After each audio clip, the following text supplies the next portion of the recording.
So here we are with Jake Mackin from Mirrors. How are you? I'm well, mate. I'm very well. And how are you? Yeah, very good. Thanks for doing this for us. Yeah, easy, no problem, mate. It's bit of a pleasure. I do a lot of the interviews for the band, so yeah, it's good fun. I always enjoy it, so not a Yeah. problem. So you're the man to talk to. Yes, apparently they all passed on to me because they can't be bothered, or they hate the sound of their voice, or they're scared to try and talk about stuff sort of on the spot. Yeah. It kind of frazzles the other boys a little bit. The drummer, Brent, he's actually pretty good with media. He does all right. But Mm. the guitarist Tyson and Paddy, the singer I should say, they're both just kind of like on the spot stuff. They're not really about it. But whereas I'm quite comfortable with it. So yeah. Yeah, that's excellent. I had a listen to the album, all last week, and the Ego's Weight, which is fantastic. It's a really good album. Yeah, thank you, mate. Yeah, appreciate it. Yeah. So I was thinking before we get into the album, now, can you just tell us a bit about the band, like how you guys got started and Yeah, no worries. So we all, except for the drummer, we all live in Gippsland. So mm, that's to give everyone an understanding where Gippsland is. That's 2 hours to 2.5 hours south east of Melbourne.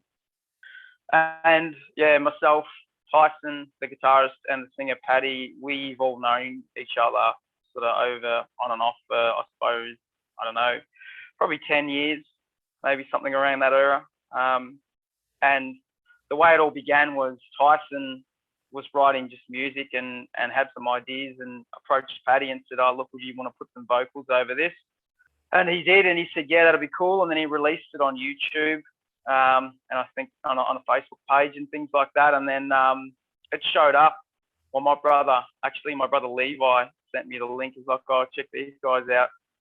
They're locals and they've just put this stuff out, and I think you know them." And so I had a listen. I'm like, "Oh yeah, that's Tyson and Paddy." And yeah, I spoke to Tice about it. I just said, "Oh, look, if you want a bass, yeah, give me a shout. I'd be more than happy to, you know, jump in." And he goes, "Yep, no problems. I'm not sure what we're going to do just yet." He said, "But I'll talk to Paddy about it." And I was like, "Yep, cool, no worries." Didn't really sort of think much of it and left it at that. And then I think it was about probably 2 weeks later, we all went to a festival they have over here called Unify.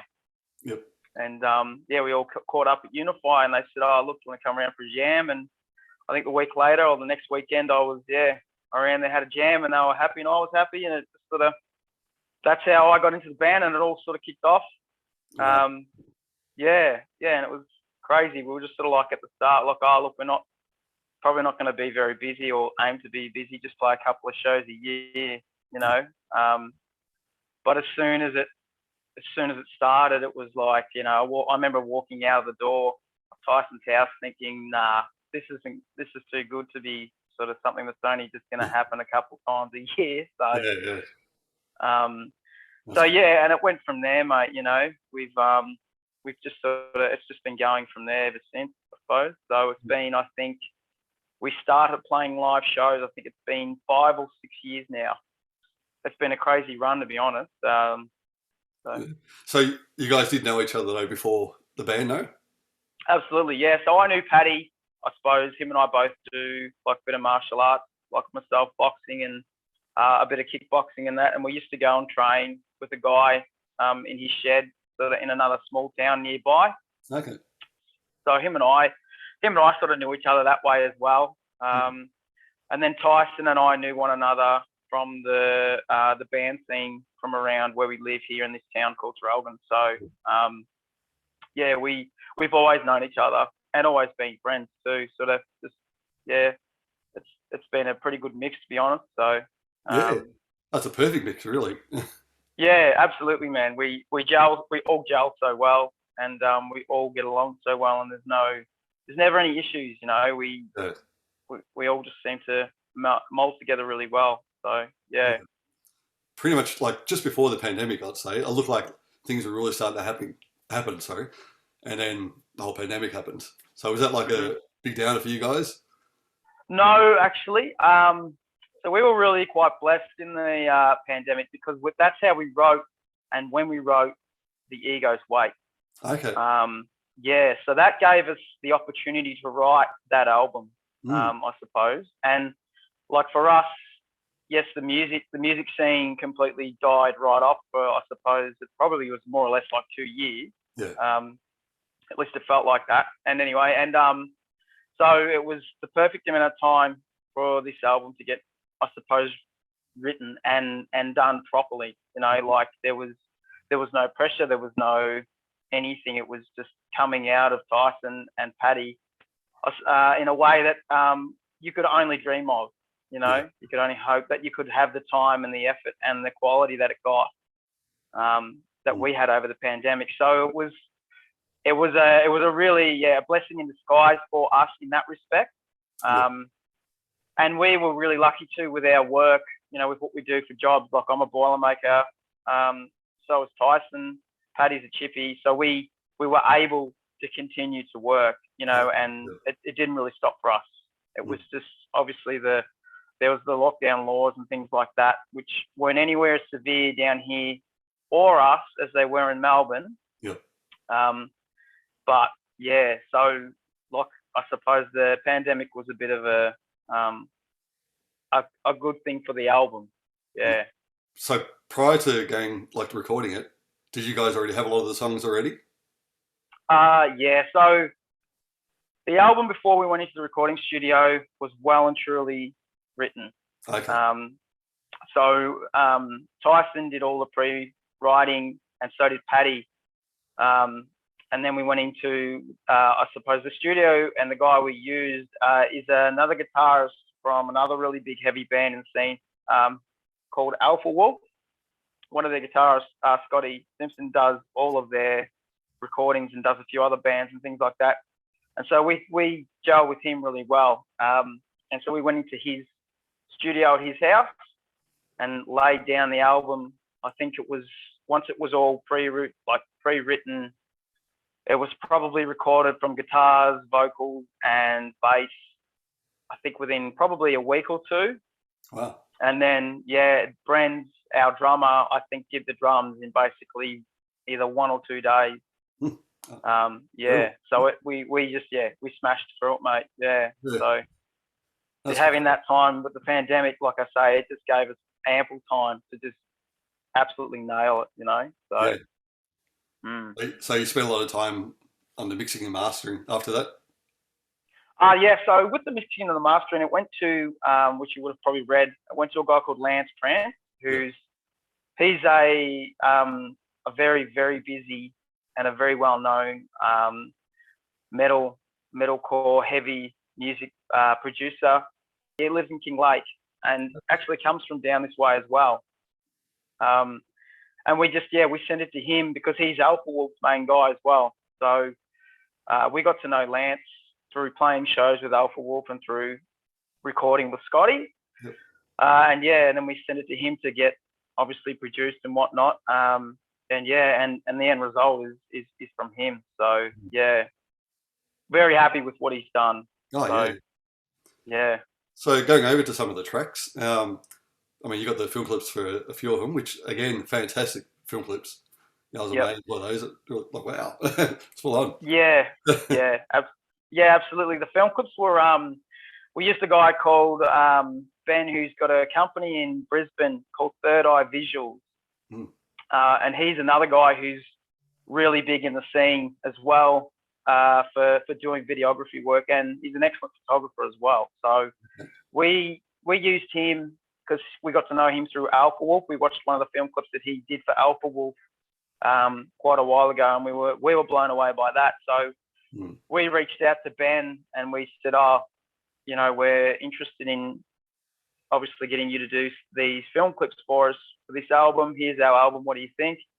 And he was really good. He said, yep, I'm keen. I'll fly down and we'll go to all these different locations and yada, yada, yada. So he's become a really close friend of ours as well. So we use him, for a lot of stuff. So we just played a show, I know, on the weekend up in Brisbane, and we hired Ben for photography for that,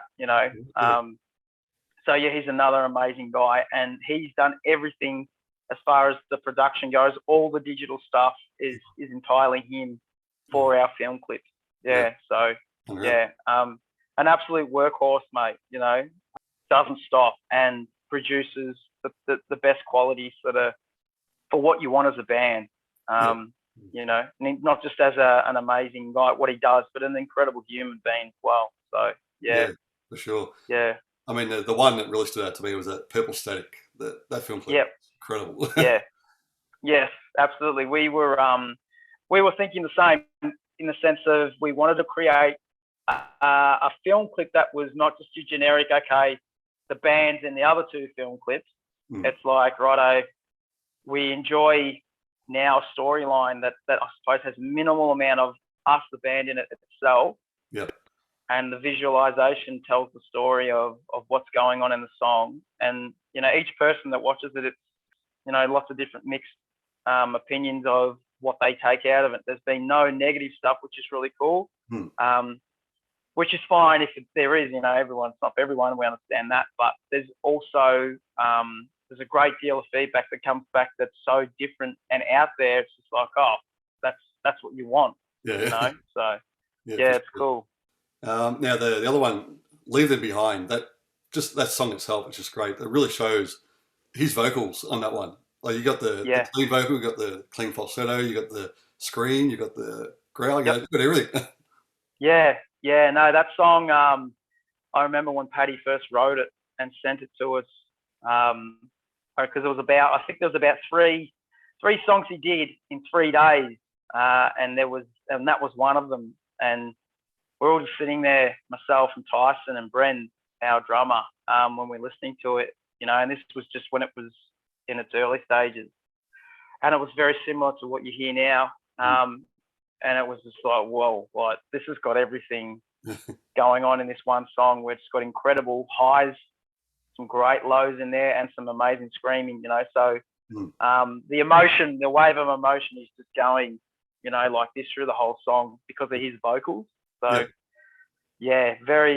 I feel very well patterned to the music. So, Exactly what I thought. The way you guys play it and then the way he sings it, different parts, just blends so well together. Yes, definitely. So what's his background then? I mean, like I said, his clean vocal is just incredible as well. So has he done, prior to you guys, what had Paddy done? So prior to Mirrors, Paddy had been in a couple of little small, like, sort of punk hardcore bands in Sale. So that's about an hour away, sort of from Traralgon, heading more east. And he just written, I think, guitar stuff himself, and used to just mess around a lot at home. So in the early stages of Mirrors, on our first EP, there wasn't a great deal of of the singing and things like that. There was a lot of the growls and the heavier stuff. And then as it went on, obviously, and the next, you know, one came along, Cold Sanctuary and whatnot, he started to really delve into the singing, you know. And so from there, he went and got a severe amount of singing lessons. Okay. Yeah, so he's worked extremely hard. Like, it's been, I think, for the whole time we've been together as a band, I think it'd probably be, I reckon you could say he's been having lessons, or he's had, I reckon, about 4 years straight. Wow. Where he was getting continuous lessons, you know. So, the guy has just absolutely worked his guts out to achieve what you hear. And then he does it live as well, you know. So, which is really probably the most important thing. Exactly, for us. But that's his sort of journey, I suppose. Like, starting out with just these other smaller bands and just having this vision where he wanted to sing and go further with that, and he has. He's just, you know, he's grabbed the bull by the horns, and basically, you know, the ego's weight is what you see. Yeah. It's definitely paid off. I mean, like I say, his voice on the whole album, just the different techniques and dynamics he uses, it's great. Absolutely, yeah. And then going to the songs like, was it the last page and For You? Yep. So you got like really nice harmonies. So is that Paddy doing all his own harmonies as well? Yes. Yep. Okay. He does all his own harmonies. He does everything. Yeah. There's no. I mean, I understand there's always effects and things that come into vocals and whatnot that people put over them, but there's minimal there's a minimal amount of cheating, if Yeah. if none whatsoever, with Paddy. Yeah. He absolutely sets the goal, and he just strives for it. So yeah, what you hear is the real thing. Yeah. Yeah, that's excellent. But that song, The Last Page, it's probably one of my favorites. I mean, it's, you know, a bit slower, but then it goes into the different parts as well. And just Yeah. his voice and your guys playing as well. It's great. Yep.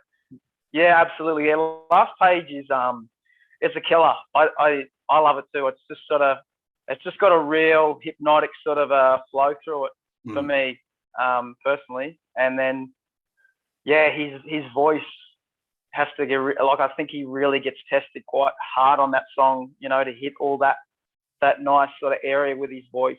Yeah. So it's a good challenge all round for the band, to be honest, that one. Yeah. Yeah. So talking about challenges, the other song that really, for me, thought it was a challenge. What We'll Never See. You got the time signatures in that song. Yeah. Yep. Yeah. So yeah, What We'll Never See. Yeah, that's a good one too. We're actually embarking on an album tour in November. Okay. And so we will actually play that live. We haven't played that a lot live. I remember when we did, when we started coming back with shows from COVID, we were like, all right, let's throw a few of these new songs in, obviously off the album that hadn't been released. Yeah. And just experiment with it live, you know. And What We'll Never See was one of them. Yeah. And it's got some really good bits in it, you know. Yeah, I think that I think overall as a band are another big challenge, you know. Like, that's the beauty. I think there's one track on the whole album, which is, you know, easy from my perspective, very easy to play. I think it doesn't get off the low F string, you know, whereas every other song in that album has quite a technical aspect to it, whether it's time signatures or the riffs or whatever we're doing. Yeah, but it really shows you guys playing too. Like, you know, when we spoke about Paddy's vocals, but you guys as well, like your bass playing and Tyson, his guitar playing. It's really great. He's got a really good style. He has, mate. Yeah, and he does it, which is really what pisses me off. He does it too well. Like, he does it with ease, you know. Yeah. Like, I'll put in hours and hours and hours and hours and hours to make sure it's perfect. And whereas Tyson is a very lucky guy, he never seems to feel the pressure of shows, you know, or anything like that. He definitely still works hard and practices, but he is just a very lucky guy where he can get up there on stage and perform well. Yeah. With, I would say, probably a minimal amount of work beforehand, because he's just one of those guys. So but in saying that, like the stuff he does, and then, you know, you've got your bass lines over the top of that, and you're keeping it busy as well. I mean, not busy, but I'm just saying it, the way it works well together. Sure, yeah. Again, just another really good blend for the band. Absolutely, mate. Yeah, it's trying to keep that rhythm section going, you know, with the bass as well, because there's obviously just him and I. That's right. And trying to make sure. I love the idea of the bass sitting where it's supposed to, with the guitars, but also with the drums. You know, the big part of, for me, what I want to hear about the music we're playing, I suppose. Yep. Yeah, it doesn't have to be front and center. Like, it's another guitar. It's there. It has its purpose, but it's got to sit in the right place. So, yeah, it's important, that side of it. Yeah, and then with Rob, his drum playing. He's a great player as well. Yeah, unbelievable, mate. He incredible player, you know, and very well known through the industry. So, you know, very fortunate to be able to have Rob join Mirrors and play with us, and a wealth of knowledge too. You know, the guy's toured the world several times with other bands, and he's seen a great deal. So we're very lucky and fortunate to have him a part of it. Yeah. So. Yeah, but what a blend now. I mean, just you four guys together. It's perfect match. Oh, it is, mate. I can't say I've probably ever been a part of a team, whether it's at work or in a band or anything for that matter, where everybody is just like that. you know, and we all respect one another so highly, you know, where if there's any sort of little tiffs or anything like that, we hash it out immediately. That's good. And we resolve it, you know, because we all respect one another and care about each other. So very lucky. Yeah. Yeah. So what's the plan now for you guys? I know you got a few more gigs this week. Yeah. Yep. So tomorrow night we play in Belgrade at Suki Lounge. Yep. And then we go the next night to 170 Russell, which I'm hoping you're going to be able to make it to. And then I'd love to, but I can't. Oh, because of COVID. Yeah, that's right. I was coming though. I was definitely coming. No, that's all good. Yeah. But then we go back as soon as we've done that. We go to Adelaide and then we go to Perth, and that'll finish this small tour we're doing with While She Sleeps and Low. Yep. And then after that, we've got our album tour, which is in November, and that goes to Tasmania and the major cities of Australia. So it goes up to Brisbane again, it goes to Sydney, Adelaide, we do Melbourne, and we do Perth, and then we go to Tassie as well. So we'll be pretty solid in preparing for that album run. Yeah. So any news on any like international tours or anything? No, mate, not as such. We have connections with overseas though now. We do have a booking agency that I think everyone in our industry knows. They're called Avocado Booking. So we are affiliated with them. Okay. And because the music industry obviously got shut down for so long over COVID, now it's all reopened. Everybody is trying to get on tours overseas. So we've been pitched to the European side of it and the American side, but nothing as such yet has come up where it's like, hey, there's an offer here for you or anything like that. So international eventually is going to happen. It's just a matter of when. Yeah. Yeah. I mean, you guys have definitely got the package here to be worldwide. You know? Yeah, I think we have too. Sure. We get a lot of interest from overseas, which is really, really cool, you know, and it's a little bit humbling and overwhelming at the same time because it's just like, so people actually out there other than Melbourne and Australia, listen to it. Yeah. So, that's always really, really awesome, you know. Yeah. Yeah. Now, just a couple of little things I want to talk to you about. I know you Sure. spoke a bit about the boxing before. Now, the film clip you've got, Tie the Lace. So is that from your club or where you train? No. That's from Epping. Okay.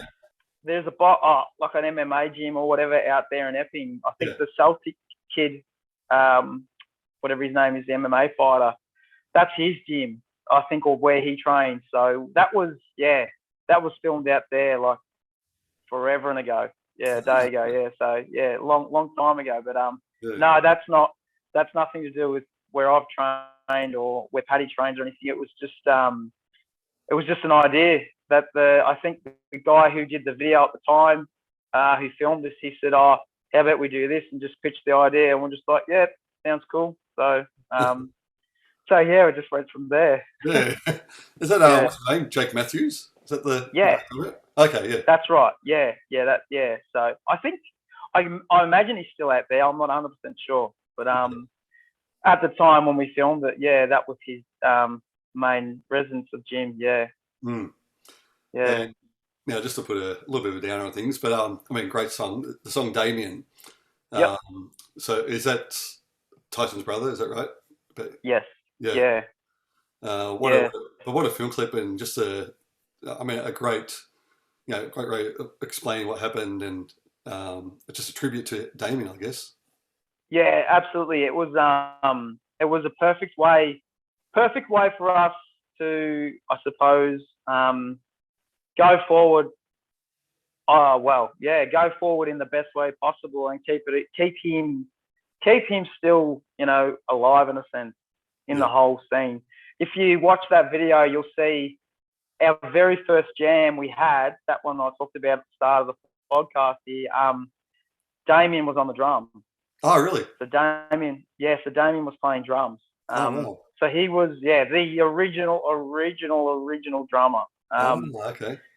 for the band. Yeah. So I suppose once it started getting a bit too technical, he felt that he wanted to step away from it, you know. Mm. But that song was produced visually by a guy called Ed Rice, who's another big name in the film scene as well, and does very good storyline film clips. So yeah, we hit him up and he was all about it. He was like, "Yep, I want to get involved in this and I really want to make this a great visual." So yeah, there was a ton of work that went into that. You know, we bought an old car, which you'll see Paddy where he's singing in front of at the end. Yeah. We bought this old car, which we ended up taking out to my parents' house, which is there on 50 acres, and we flipped it over on its head and then lit it on fire and did the whole scene with Paddy singing in front of this car, like an absolute blaze, man. Like it was crazy. The gas struts were exploding from underneath the bonnet, and yeah, it was mental. So incredible film clip for us. Yeah. And I'm sure, Tyson and Damon's family would be really happy to see the product and hear the song as well. Oh yeah, for sure. They were blown away, you know, to see it and to just have something forever, you know. Yeah, that's right. As well, and that relates to the band, and that's what the song as well For You is about in Ego's Wake. It's another tribute to him, you know. So there's sort of always going to be something there, I think we feel, with the band and the writing process and some sort of contribution to him, you know. Yeah. Actually, sorry, just quickly talking about the writing process. So how do you guys do that? Is it like a team effort? You'll get together or you come up with different riffs? So majority of the writing starts with Tyson. Okay. Yeah, so he sits at home in front of his computer, and he'll have days where he'll just sit there and write and have ideas, and then he'll send them to us, and we'll listen to it, and individually we say, yeah, that's great, this is good, that's awesome, we love that. And then Paddy goes, yep, I can really put this over that section and try this, and I want to change this, can we structure it that way? And it sort of really melts from there, you know. And then Rob will step in with his ideas with his drums, you know, and what he's going to do there. And I'm probably the luckiest one out of everyone, because I don't have to do a lot with the writing, because the bass in metalcore and what we do, I suppose, in our band as such, it pretty well writes itself. You know, there are times when I've sat down and I've transposed what I've heard and played it, and Tyson and that will say, well, we want it to be played this way because it's a heavier version of it, or it's a better, there's more low end, so we'll change it. Yep. You know, there's not a great deal of writing or investment from my perspective as far as writing. I wrote that riff, or I wrote that section, or whatnot, because it's just not